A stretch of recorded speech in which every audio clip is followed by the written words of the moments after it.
Dance deepens one's knowledge and cultivates the expression of the human experience. We believe in the creative and intellectual potential of each person. Dance can change the world. The dance department at Wesleyan is a contemporary program with a global perspective.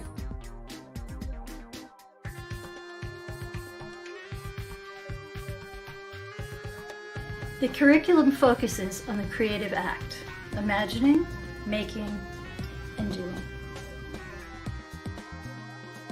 Our program is interdisciplinary, embodied, collaborative, physically and intellectually rigorous.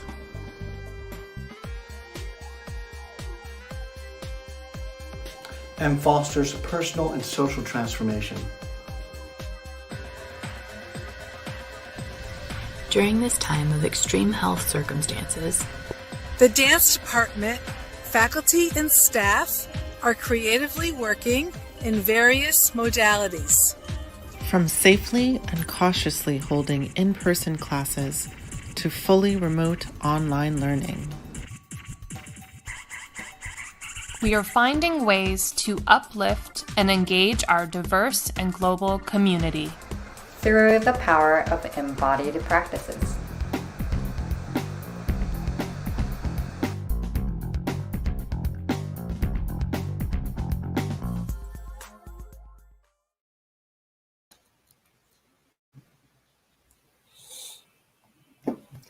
Hello, everyone. Welcome. Thank you all for coming to the 2021 Virtual Dance Thesis Concert, featuring the works of Zach Farnsworth, Shirley Sullivan, and Katerina Ramos-Jordán, and Alla Kiperman. At the end of the show, make sure to stick around for the live Q&A session facilitated by Hari Krishnan, Professor of Dance. At Wesleyan Center for the Arts, we believe that one of the roles of the arts is to make the invisibilized visible. We also believe that it is not the responsibility of those who have been made invisible to remind us that they are still here. Therefore, as committed allies, we wish to acknowledge the respective grounds on which our institution and our visiting artists are present tonight. Wesleyan is located on the traditional lands of the Wangunk. Those watching from the northeast are joining us from the traditional lands of the Iroquois, Menominee, and Huron. And our guests joining us from the southeast are joining us from the traditional lands of the Cherokee, Choctaw, and Seminole. Our guests from the southwest join from the traditional lands of the Apache, Navajo, and Pueblo, while those from the northwest join from the traditional lands of the Chinook, Tillamook, and Tlingit. Those joining from the heartland of this country join from the traditional lands of the Chippewa, Sioux, Arapaho, and Crow. We recognize these and the hundreds of tribes across the country. We honor their lands, waterways, and ancestors past, present, and future, and we recognize their continued existence and contributions to our society. We also recognize and acknowledge those who did not come to this land by choice. All who come here are welcome in this space today.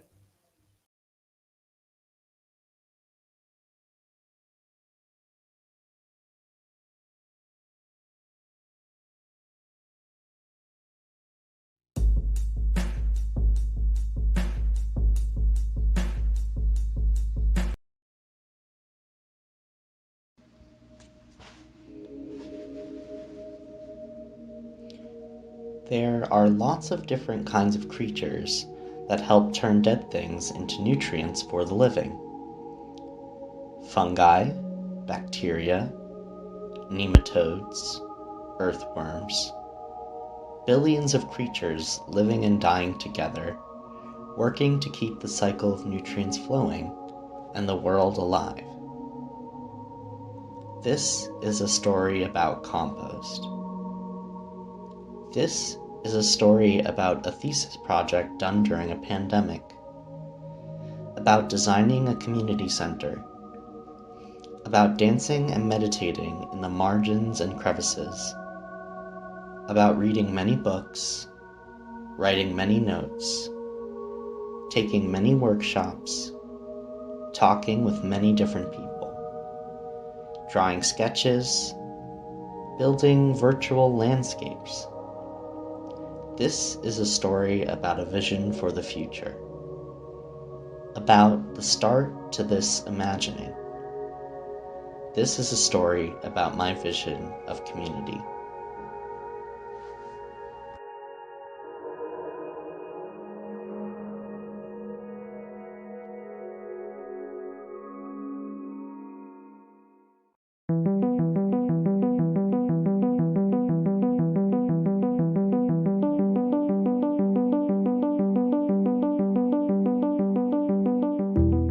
Why a community center? Why is that my dance and philosophy thesis? That's a good question.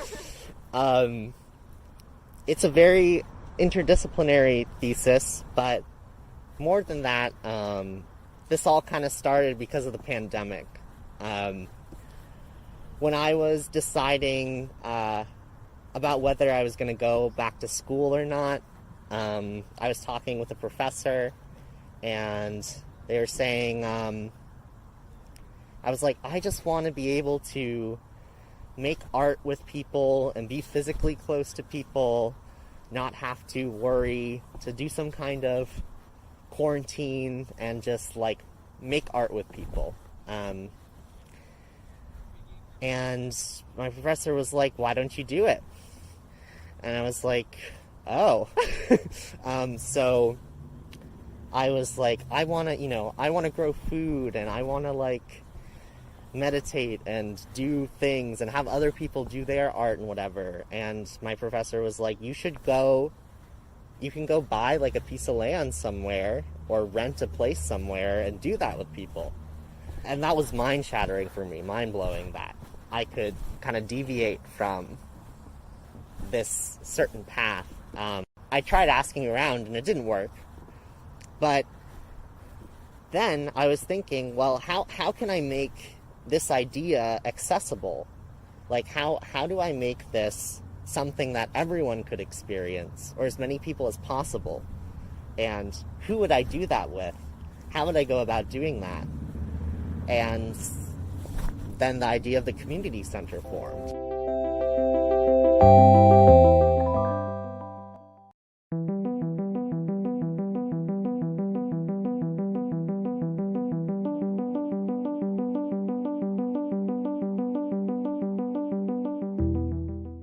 I am a movement maker and choreographer, and I work with dance improvisation as a way to make pieces normally.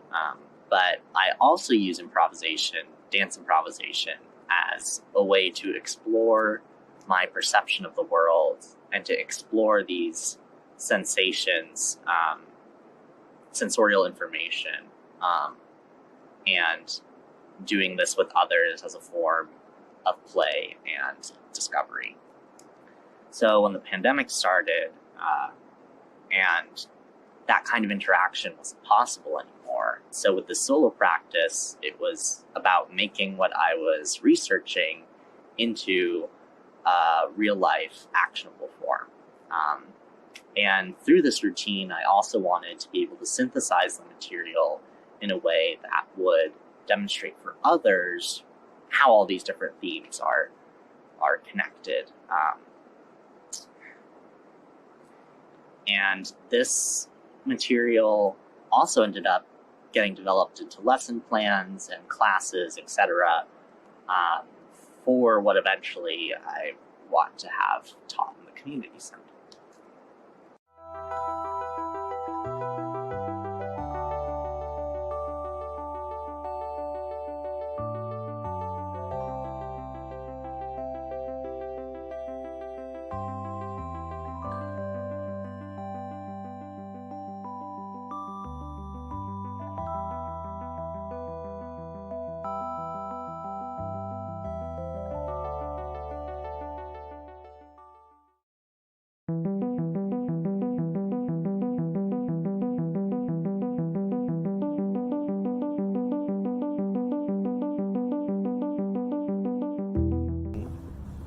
But I was still like, how do I bring together all of these different interests that I'm having at Wesleyan into one place, into this center? Because philosophy, dance, Long Lane Farm, the religion department, because I'm thinking about Buddhist meditation practices too. They're all physically separated on campus. How can I connect together dance improvisation, Buddhist meditation practices, growing food, and philosophy? And I came upon compost as a theme that I thought connected these things really well. At first, I didn't see that others thought this way too. I interviewed a couple of people. First one was Jill Sigmund, who is a postmodern contemporary dance choreographer based in Brooklyn. And she works with plants, building places out of trash, and environmental justice issues in very interdisciplinary ways with lots of different kinds of people. I also interviewed Allison Orr, who works at Forklift Dance Works. She was the founder, which is based in Austin, Texas. And she does large-scale community-based performances, dance performances. I talked with other community activists as well, researched different farms, different retreat centers, and started to discover that there's other people who are thinking the way that I do, except in their respective fields. I want you to understand how these various themes connect together for me. And the way I'm going to do that is by introducing you to creatures that I have collaborated with, composting worms, otherwise known as red wigglers. These are red wigglers.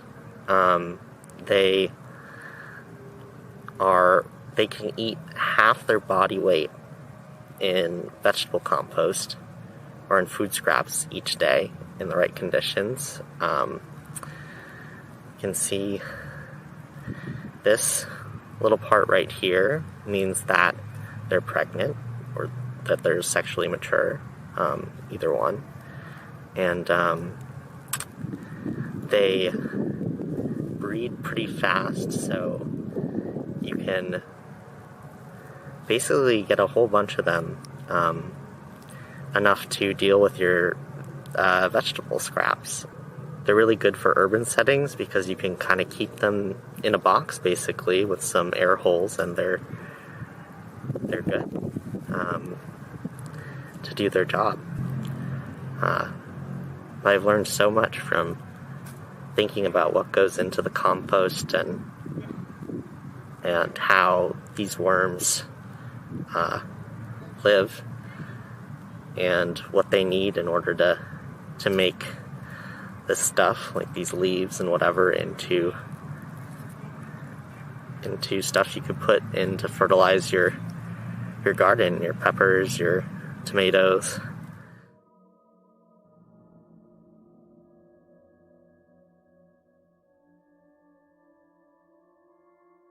So I started vermicomposting, composting with worms during the pandemic because New York City stopped collecting. And so I had no idea how compost worked, but I was passionate about it because I had heard about it on YouTube, the vermicomposting specifically, and I also just really wanted to deal with the waste. I took a virtual farming intensive with Automata at Home. They were shut down because of the pandemic as well, so they were trying to teach composting and how to grow your own food, but online. I chop up food, veggie scraps every other day for the worms, as well as providing bedding in the form of dried leaves or cardboard. And then I bury it underneath where they're already living so that they can access it more easily. Did you call them the red wigglers? Yeah, red wigglers. How could you forget that? So this Oh, they are so red and very wiggly.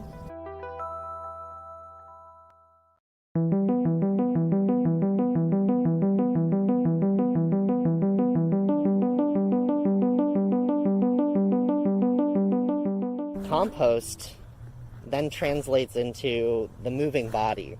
So how do these nutrients, thinking about all these different things as bodies, as like the food scraps, the dying bodies of plants that the worms eat and pass through their bodies and the bacteria, and turning this decaying matter into something that plants can eat, which then animals eat, and then we eat. So this ecological cycle of movement, this compost process was me trying to think, well, in this accessibility of this community center, how do I treat all kinds of creatures and things as ethically as possible while still being realistic in fulfilling people's needs and dealing with conflict and that kind of stuff, because that's going to arise, and that's part of being able to like make art and make change together.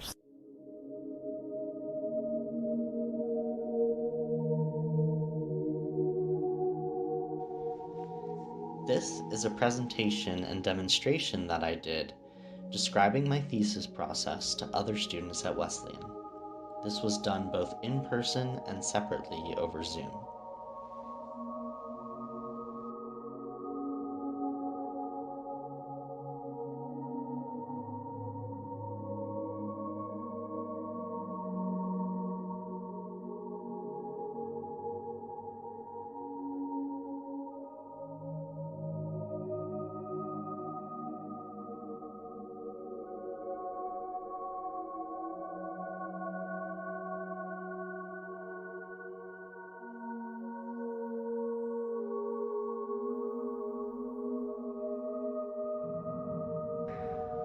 To relax, feel the weight of your body on the ground, and the ground putting its weight back on you, and start to be able to wiggle your hands or your feet.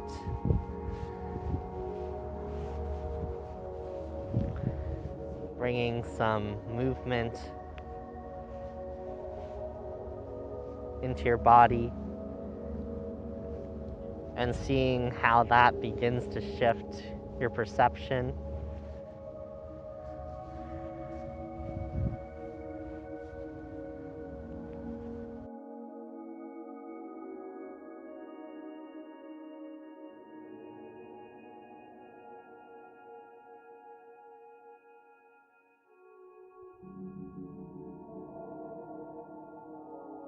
Yeah. I also I found my favorite tuft of grass that was so soft for my feet, and I really I don't know, it felt like I was it was already wonderful, and by choosing it was kind of sacred, and then going against it, jumping on it felt really aggressive and felt okay, but I'm not going to be able to go back to the way that it was when I picked it, which is this really interesting understanding of how time influences the sacredness of a space, which was really, I don't know. All I wanted to do was just run my feet through the grass. I also felt everyone around me was changing what they were doing all the time, and I just wanted to sit there and play with the grass. And so the idea of variation versus just continued joy in the same way was really interesting, sort of seeing myself in juxtaposition to all of you. All throughout this process, I was envisioning what the physical space of the community center would be like.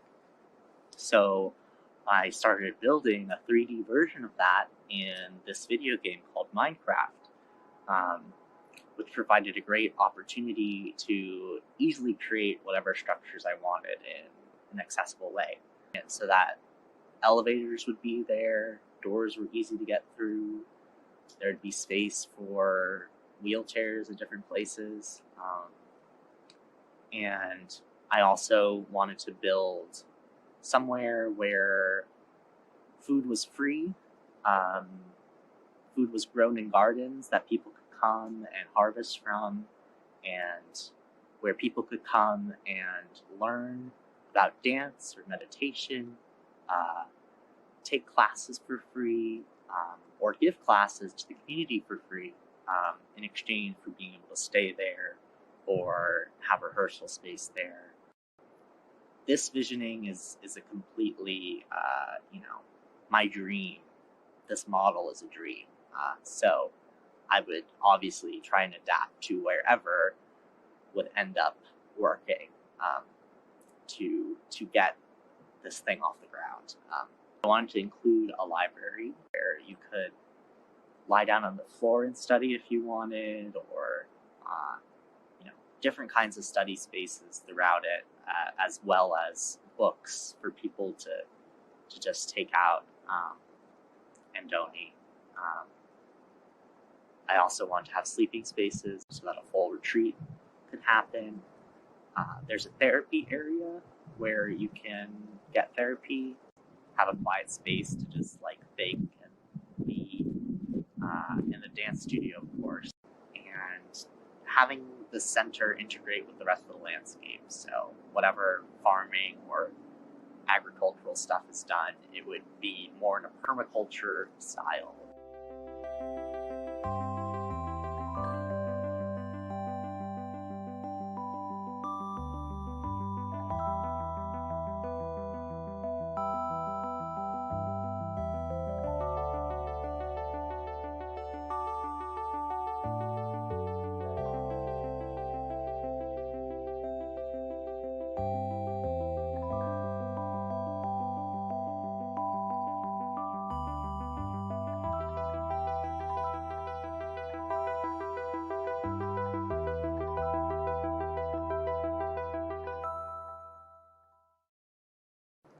So right now, I'm imagining this community center for all different kinds of people, all ages, people who call themselves artists, people who don't call themselves artists, but who want to come and learn about how to create, how to make, how to meditate, how to dance, how to grow food. And I want it to be as accessible as possible. And I also want to, through this work, help work through some of the real trauma that people go through. Not in a clinical way, but in giving people tools to take care of themselves and understanding more about the legacies of settler colonialism, racism that people encounter in their lives. And that's still going on today. Composting for me is a way to go about living. It is a way to dance, to meditate, and to communicate. And it's a way towards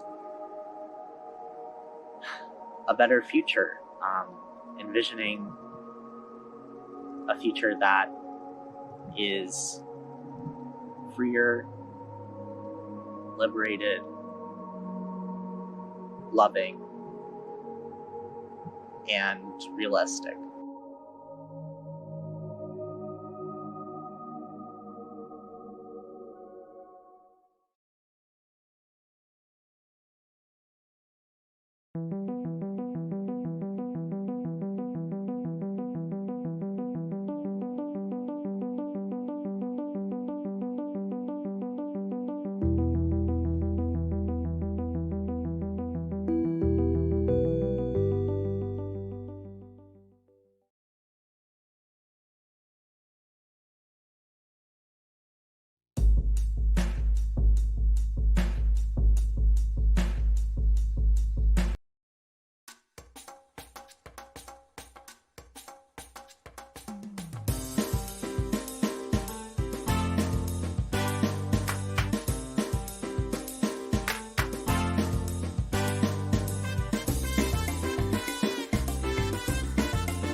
at certain points I was going through it, I missed the wrong things.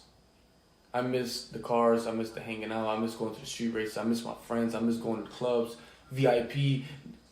I missed it. At the wrong, at that point, I was missing the wrong things, and that's why I kept on messing up, because I wasn't in the right mind. And I kept on revolving. Sad to say, but I really miss me being out. Me being able to go to the gas station and grab a soda, or me go to grab something to eat, even though at that time I was barely eating. You know what I'm saying? Like, being able to just open my fridge and seeing what I have. Not even grabbing it, just opening in the middle of the night and just staring at it like, what should I have? Like, fuck it. Like, see what I'm saying? Little shit. Turn on your light. You can't turn on your light. You can't turn off your light. You know what I'm saying? Like, I'm going to go to sleep. Yeah, turn off the light for me, please. Close the door. Close the door. Turn the lights off. What is that? There's none of that. I close the door when I want to. And I turn your light off when I want to. And there's no turning off the lights. These lights stay on 24/7. One of the main things, shower. I forgot what it was to take a bath. I forgot what it was. I felt like a little kid. I remember I used to say, when I get home, bro, I'm going to take the best bath in the world. I'm going to buy bubbles and all that. I would tell other people, everybody laugh. And I'm like, bro, I'm serious. I don't know how people do 10 years, 20 years. I'll go crazy. I got so, kind of institutionalized that part that I came home for the first month or two. I would jump in the shower with my slides on and my boxers on. And I was like, what the hell? Afterwards, I'll kick out the slides out the shower. Once I'm already in, it's like, what the hell am I thinking? And I miss the feeling of being with somebody. You see what I'm saying? It felt so lonely. It was damn, I feel in this shit. I'm by myself. I love myself way too much to be doing this to myself. And for the people that keep on doing it, you just don't have enough love for yourself. You just don't care enough for yourself. You should care enough for yourself to where you enough is enough. Because if you keep on hurting yourself, it's where else you gonna end up?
la vida cambia en totalidad. Ahí tú no tienes derecho sobre nada. Ahí te dicen qué hacer, cuándo tienes que ir a dormir, cuándo te tienes que ir a darte el baño, y todo es controlado bajo un régimen, como si fuera prácticamente una dictadura. Durante el transcurso de encarcelamiento, lo más que se extrañó fue la familia como tal, los hijos de uno, el tipo y la calidad de vida que yo vivía anteriormente. A pesar de todo, que uno comienza a extrañar hasta lo más incómodo, hasta lo más que le molesta a uno afuera. Yo diría hasta el enemigo uno comienza a extrañar ahí. Vive en un cautiverio donde prácticamente no sabe si es la noche y el día. Todo es bajo el régimen institucional. Y uno tiene que poner de su parte para poder deliriar con la mente.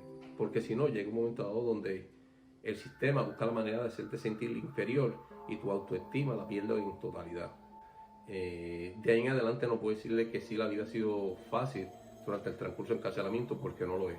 Se extrañan muchísimas cosas. El modo y la convivencia de ahí es totalmente diferente.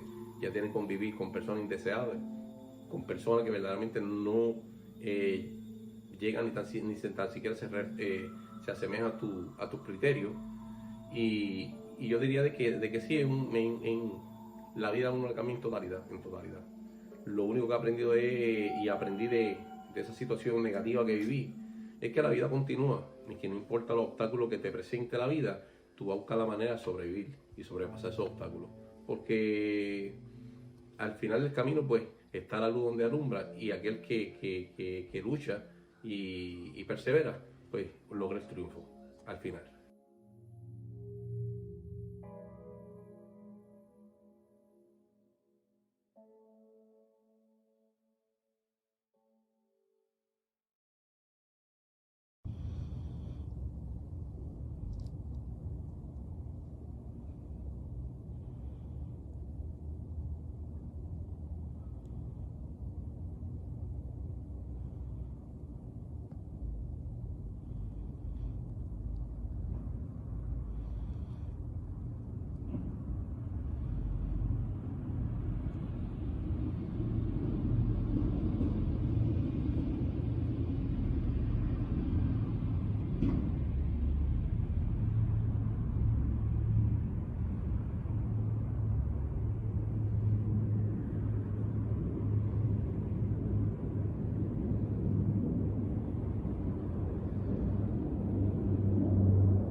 call the keepers of silence. Ya sentimos el pulso, la umbilical sensación de la piedra abriéndose al cauce. We spilled over, we spilled over, we spilled, y se abre el sueño al levantar.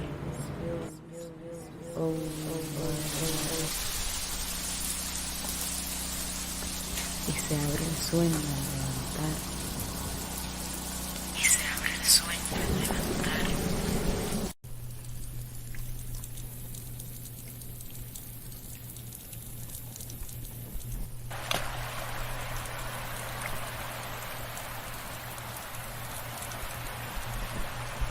Y se abre el sueño al levantar. Y se abre el sueño al levantar.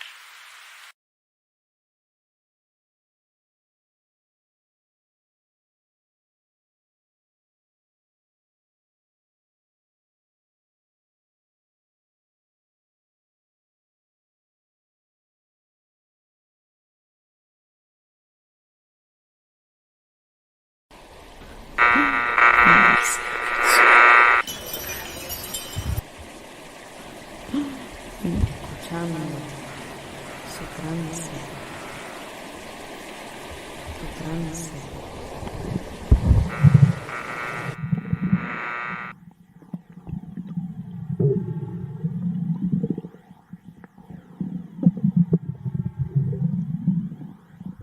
Escuchando, escuchando, escuchando, escuchando, escuchando, escuchando.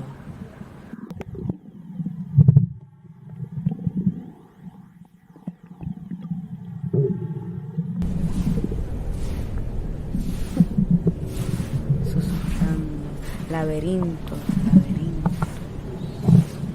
Salimos en sus concavidades de luz.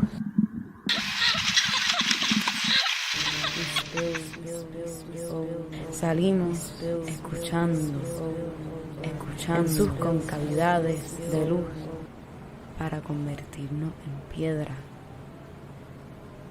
Call the river, call silence.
Good afternoon, everyone. My name is Hari Krishnan. I'm the chair of the Department of Dance at Wesleyan University. Thank you so much for being a part of this amazing performance. I have the great privilege now of speaking to the 4 amazing, outstanding choreographers whose work you just saw. I'd like to introduce them.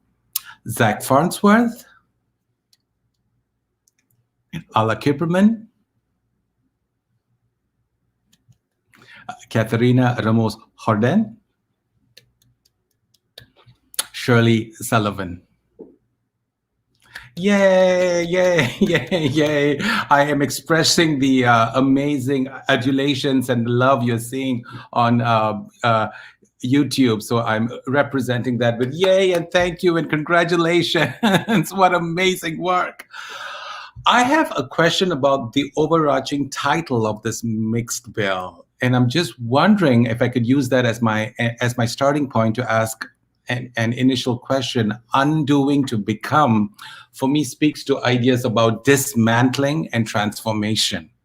So I'm just wondering if you could speak about your own creative process, what inspired you to make these pieces, and how you went about intertwining your scholarly pursuits with your creative practice.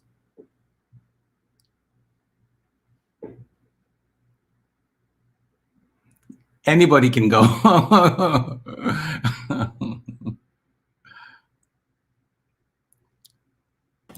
It's a big question. No, you can. I mean, we can also all unmute. Yeah, this is true. Just, be here. Yeah, it is a big question. I feel like we all have such different ways of going about it, I think, that are interrelated. But yeah, I mean, at least for me, compost is all about that. So yeah, and I don't know. I mean, in terms of research, I've looked at a lot of different choreographers, and it's based in community organization work and community dance. So it's been a lot about learning about them and how different people out in the world are trying to deal with really hard things in kind of joyful ways. Yeah, it's so hard to answer that question. It's so big. Thank you, Zach. That's very useful. Great. Thank you. I can go next. Please. Well, thank you. As for me, what inspired me, I've always had a love for Brecht. I've been introduced to Brecht in high school theater, and I kind of that didn't, I caught the bug and it never let me go since. And then the thesis senior project was my opportunity, I think, to combine theater, which I absolutely love, with dance, as in dance theater. So I've been inspired a lot by choreographers, especially by Pina Bausch, for this piece. And I have initially planned to choreograph a version of the Three Penny Opera with dancers, but the pandemic happened. So I had to narrow down, and then that's when I reread my piece and I thought, I am so interested in the character of Jenny, because I think she really does go through this transformation about finding herself and growing as an individual and becoming independent and coming out of this box, literally. So yeah, this was where my idea came from and then developed from there. Thank you, Alla. Shirley or Katerina? Yeah, you can go. Oh, me? You're going again. Should we follow the order? Okay, I'll go. I got this. Yeah, so I guess for me, when it came to figuring out what I wanted to really do with this project in general, in the past, a lot of the work that I've made has always gravitated towards social justice issues and things that I think are very important to bring into the art world and in the art space, especially, when it comes to things that are so emotional and have so many different moving parts, like how can it not be a dance, So this specific project, I had a lot of personal connection to. And, part of my research was speaking with individuals who were previously incarcerated. And, a lot of that was learning about the process through people who've been through it. And, the whole idea of the transformation of just the system in general was a big reasoning for the title. We all had something to do with the transformation. So Undoing to Become was really, it just worked for all of us in 100 different ways, which is beautiful. But yeah, thank you. Thank you, Shirley. Yeah. On that note, I think Undoing to Become for me also reminds me of the word, or makes me think of the word erosion, which has been such a central word for my thesis. And just for context, my thesis is an English and dance thesis. So I have been reading a lot of Caribbean literature and theory along the way. And so more specifically, this project was totally intertwined with what I'm writing. So it was interesting and profound to bring in the embodied practice as a way of asking questions, and more specifically of listening to history in these landscapes, and questioning how can movement be a tool to kind of deconstruct history in spaces that are shaped and eroded both ecologically and also socially by discourses of anti-Blackness and whiteness. And yeah, so I was exploring that. Great, thank you, Katerina. Another thing that struck me in all your pieces were ideas of collaboration and how collaboration was really showcased in such diverse, interesting, fascinating, thoughtful ways. I'm just wondering, as a kind of Wesleyan-specific question, how was your time at Wesleyan, being dance major and working with a variety of different dance courses, being a part of a liberal arts education? How has that transformed you, your work and your vision as makers and scholars?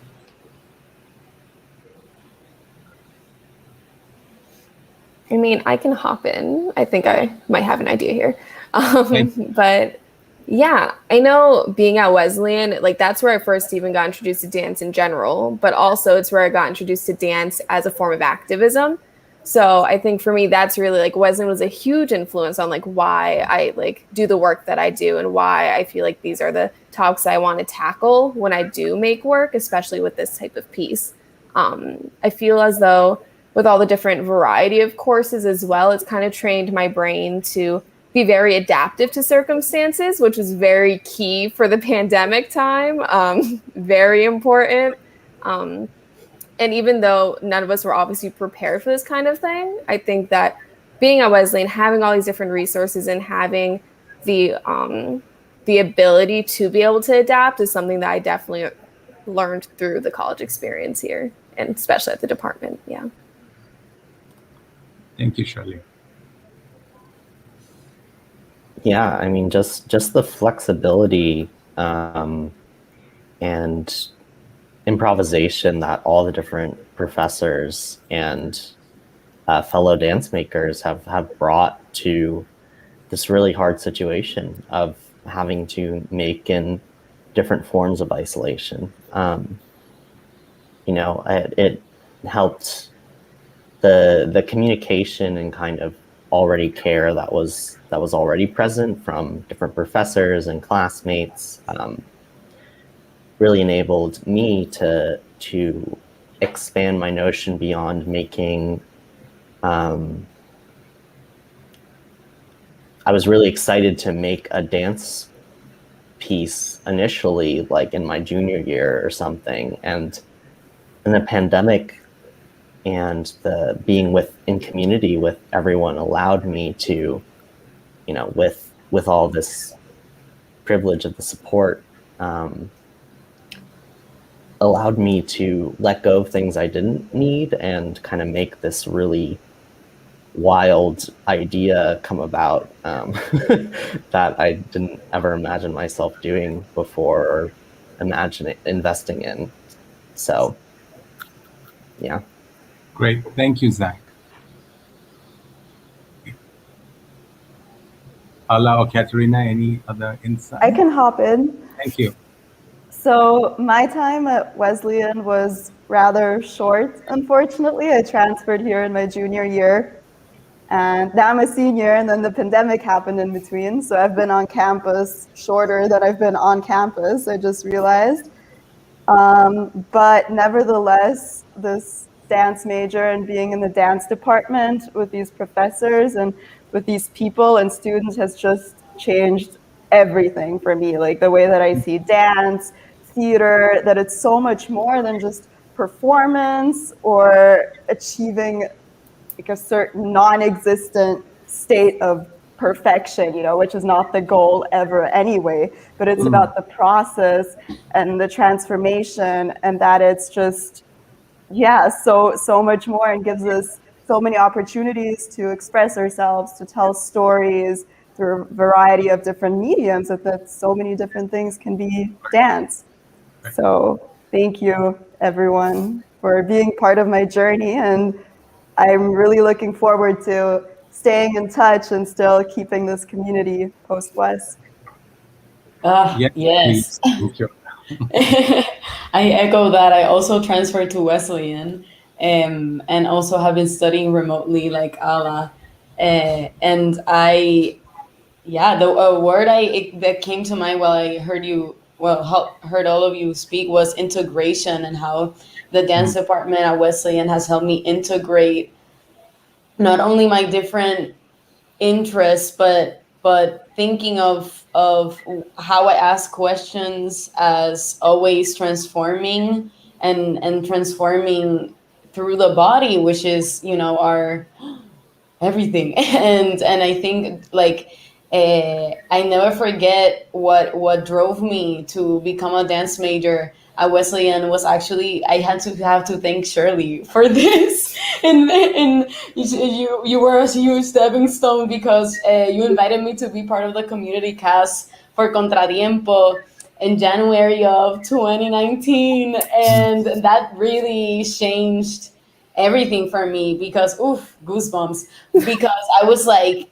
this is dance. This is what dance is for me. And Contratiempo is a social justice dance theater company that are also very spiritually connected to how they dance make and make activism and community grassroots work. And so that really was what pulled me into the dance department. So Shirley, and of course, all of you have been part of my journey in different ways. But I think Wesleyan's dance department, I just feel like I can take risk and also be comfortable in learning how to fall, and learning how to fail, and actually use failure as a transformation and as other ways of seeking knowledge and sensation, etc.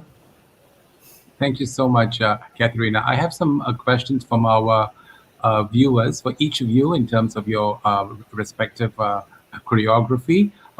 Zach, so there's a question here about composting. Do you think compost is a key part of the future moving forward after the pandemic?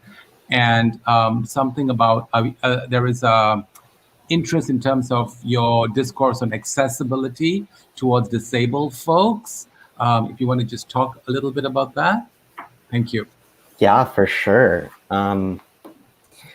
Yes, I do think compost, and compost in a lot of different ways, kind of in a really broad, applying the systems that we've kind of seen fail in multiple regards across the country, through leadership and through lots of different leadership. And I think that there's such a long history of exploitation and our country being founded in egalitarian principles that were actually not egalitarian. And so I think broader than even post-pandemic, learning from the long struggle of all different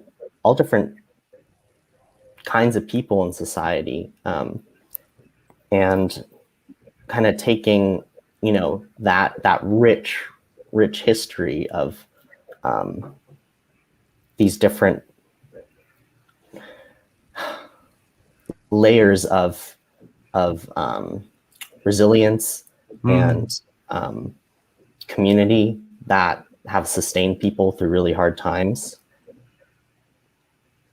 Learning from that and breaking down the parts that no longer serve us to build something better.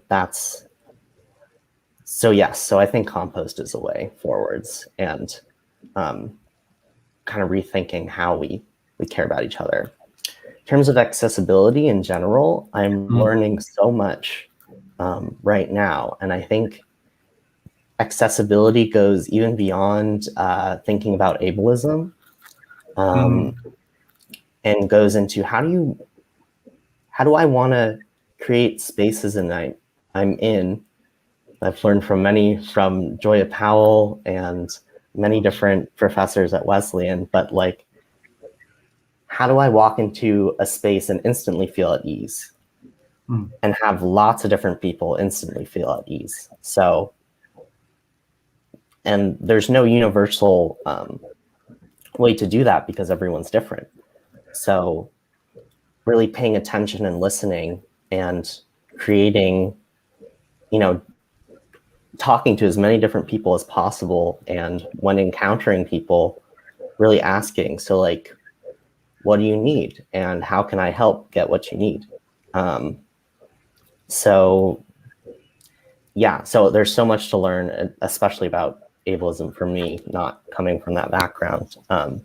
But yeah, so I want elevators and ramps and like, but more broadly, I want there to be as little barriers as possible to being a part of whatever community space I end up creating. Great, thank you so much, Zach. Shirley, there was a question about, can you talk a little bit about your choreographic intentionality in terms of the use of the small hallway setting for Karen's section? And could you talk a little bit about the voiceover section, so the voiceover for the sandwich section, as I see here in the question and answer? Yeah, for sure. I think for processing order, I'll go the opposite way, actually, starting with the sandwich section, as we call it now. But yeah, so the audio that you guys heard is actually part of the interviews that I did do with one of the people I was working with.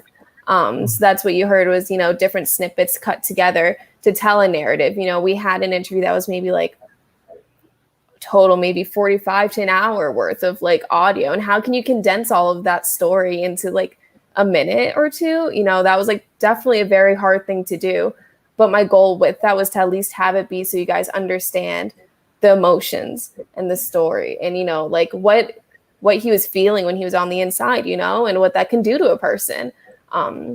So all of that is what inspired the second section, or the section that came next with Karen, who is the lovely dancer in that part, in the hallway with the red light.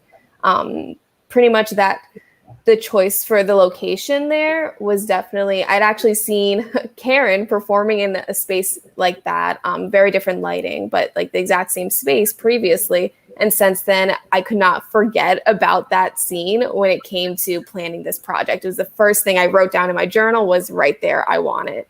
And so, of course, you know, Karen, I reached out to her and I was like, you want to just do it with me? So that was a definitely wonderful collaboration we had. And, you know, the choice, it was a lot of happy accidents that came with that one. You know, the fact that the doors were slightly moving as she danced through it, like that wasn't planned at all. And it was just, it added so much, you know, because it was very trippy, I guess is the best word I can use for it. So that was definitely something that mattered to me. It was like, having it represent like the inner state on like what's going on for like a person on the inside. And a lot of the movements that she did in the piece had to do with the story that the person who was making the sandwich told.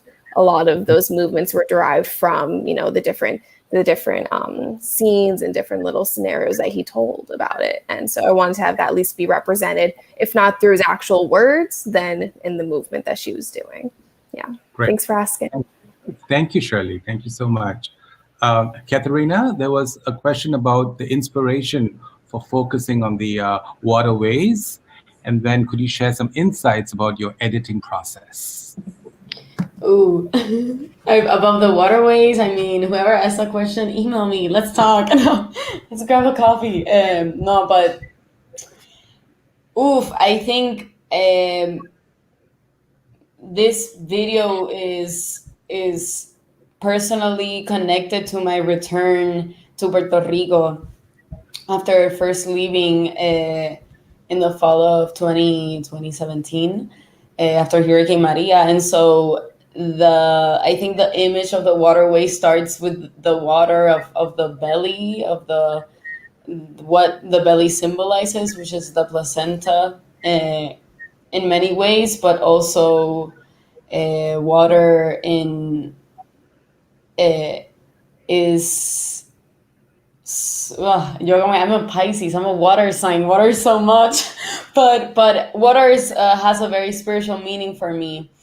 And also water is a place of violence and invasion in the context of the archipelago of Puerto Rico, and of course broadly the region of the Caribbean. And if we think also of the Middle Passage and the Atlantic, right, where water has spirits and legacies of ancestry for the African diaspora that are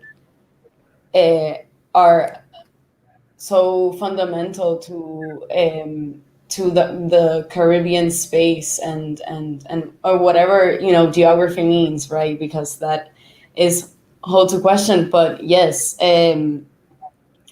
also the editing process, I think, has to do with water as well. There is a washing, and here is where erosion comes in, and erosion that happens after hurricane or as effects of hurricanes, erosion that is episodically and periodic, like seasonally happening. And I like witness this every day going to the beach, because part of this, the process of filming this was establishing a dance practice that I call bailar archivar, which translates to dancing archiving, and that I am conceptualizing as dancing as unarchiving, really, because I am connecting and channeling and listening to the histories that are not precisely in the archives, in the capital H historical archives that are imbricated and are creating narratives that come from power, right, from whiteness,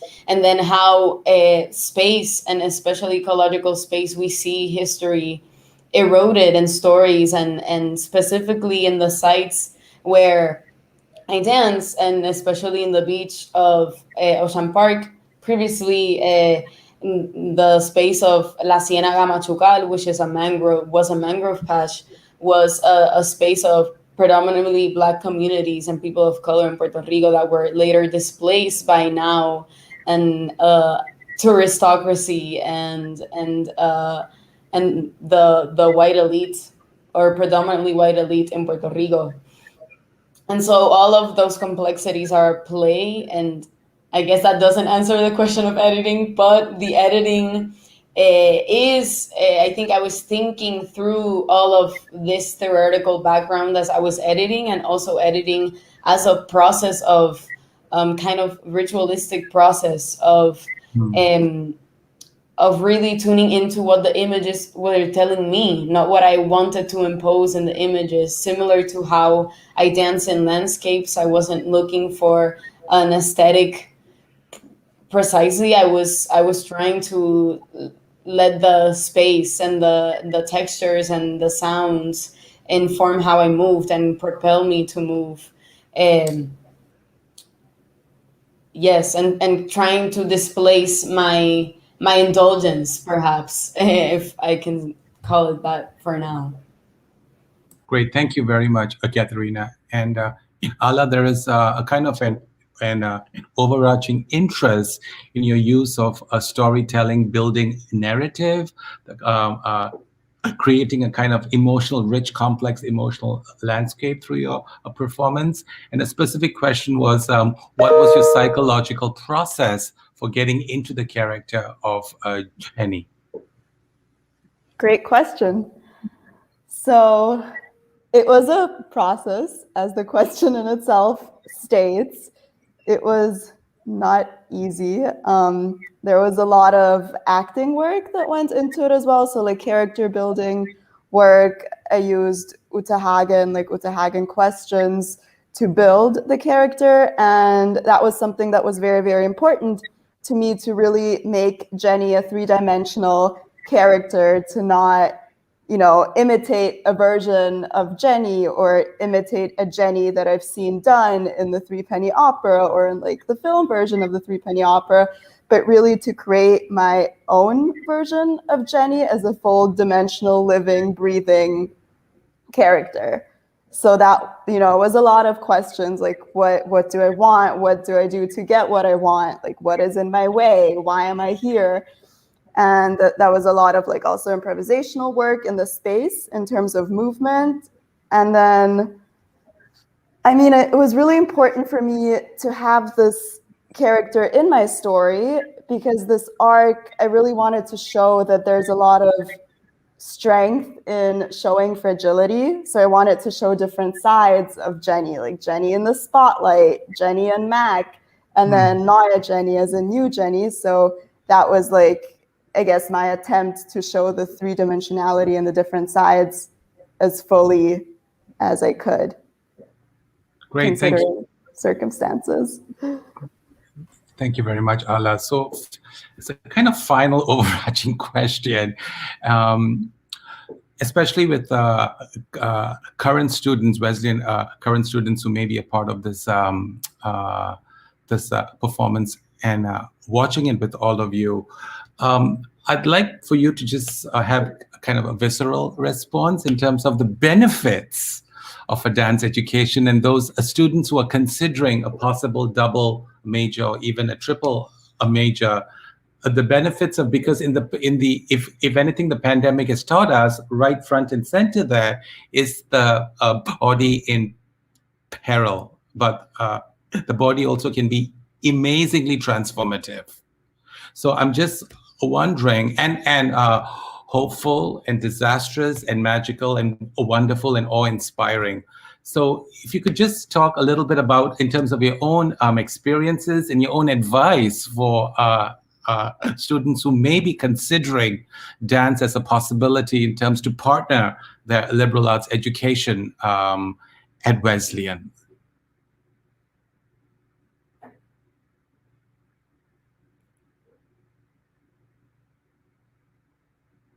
I was laughing because Wesleyan people do so much. They try to do so much. So I just wanted to throw that out, but that's why I was laughing in there. But if everyone has anything to say. Yeah, I'll say, do it if you're considering it. Absolutely do it. That's what I have to say, because I think if you like telling stories, if you like, like raising awareness about issues, different causes, then, why only use your voice when you can use your whole body? It's just so amazing, and there's so much. Yeah.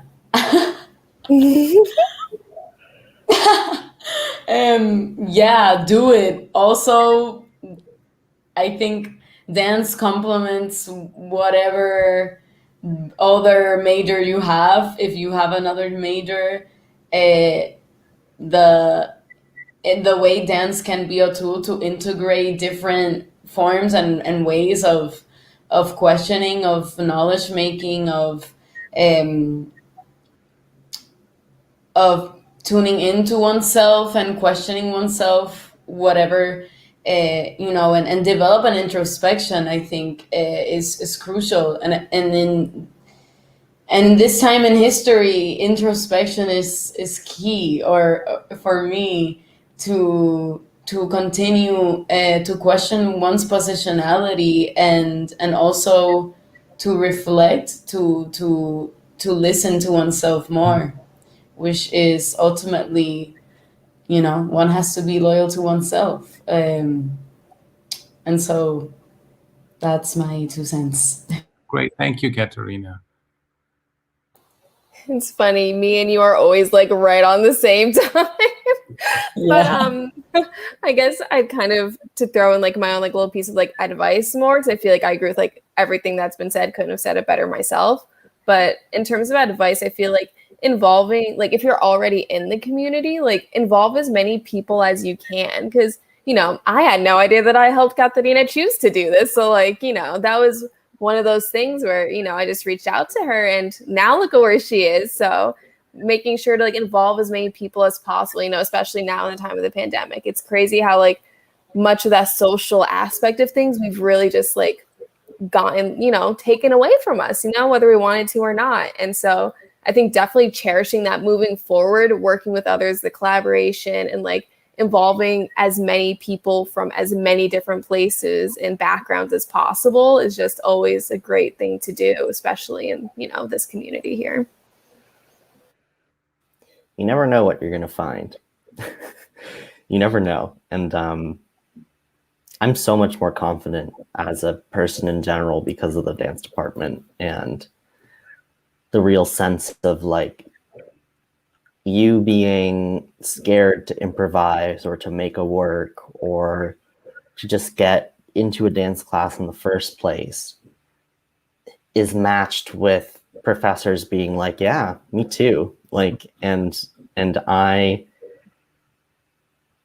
and being treated like another colleague, like as being all on a journey together rather than, I don't know, than only like someone passing down knowledge to me. I've definitely felt the collaboration in a lot of contexts, and feel free to send me an email or anything, and I'm sure the other dance majors would be happy to do that too. If you have questions or, yeah.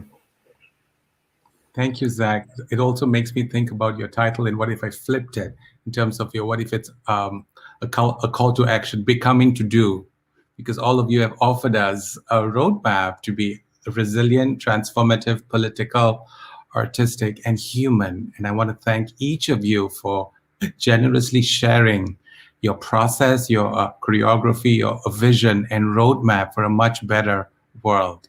I'd like to thank all of you watching. Thank you so much for attending, and please continue to follow these amazing 4 dance makers and what they're going to be up to after they graduate. And please visit our dance department website for the diversity and the fierceness of what we are as a discipline. Thank you so much. Have a good afternoon. Bye-bye. Thank you. Ciao. Thank you. Also, Joya, the cows. The cows were so important in my whole process. We can talk about that later.